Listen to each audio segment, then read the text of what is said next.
నమశంకరాయ.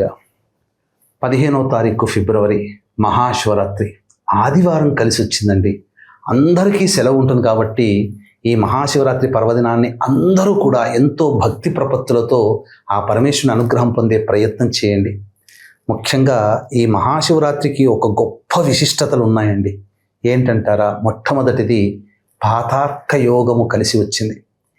అంటే ఈ పాతార్క యోగం అంటే 1000 సూర్యగ్రహణాలు కలిసినప్పుడు ఎంతటి పుణ్యకాలం ఉంటుందో అంత పుణ్యకాలం ఈ యొక్క పాతార్క యోగం ఉన్నప్పుడు వస్తుంది. ఇటువంటి పాతార్క యోగము మహాశివరాత్రి కలిసి రావడం చాలా రేర్ అండి. మళ్ళీ ఇటువంటి యోగాన్ని చూస్తామో లేదో తెలియదు. అంతేకాకుండా విష్ణువు యొక్క జన్మ నక్షత్రమైనటువంటి శ్రవణ నక్షత్రం సాయంకాలం 7:42 తరువాత ప్రారంభమవుతుంది. అలాగే సాయంకాలం 4:37 తర్వాత చతుర్దశి తిథి వస్తుంది.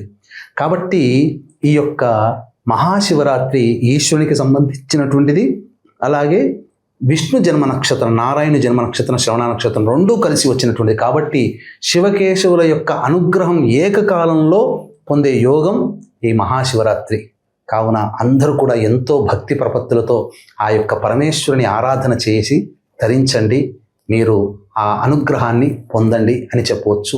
ఇందులో భాగంగా మహాశివరాత్రి రోజున ఈ యొక్క ప్రదోషకాల సమయంలో సుప్రసిద్ధ కాశీక్షేత్రంలో విశ్వేశ్వరుని దేవాలయ ప్రాంగణ సమీపంలో మీ యొక్క సంకల్పం నెరవేరడం కోసం రుద్రపారాయణాలు, అభిషేకము జరిపించడం జరుగుతుంది. కాబట్టి 15వ తారీఖు సాయంత్రం 6 గంటల లోపల మీ గోత్రనామాదులు స్క్రీన్పై కనిపిస్తున్న నెంబర్కి కాంటాక్ట్ చేసి నమోదు చేసుకోవచ్చు. అలాగే 17వ తారీఖు రోజున మాఘ అమావాస్య సూర్యగ్రహణం.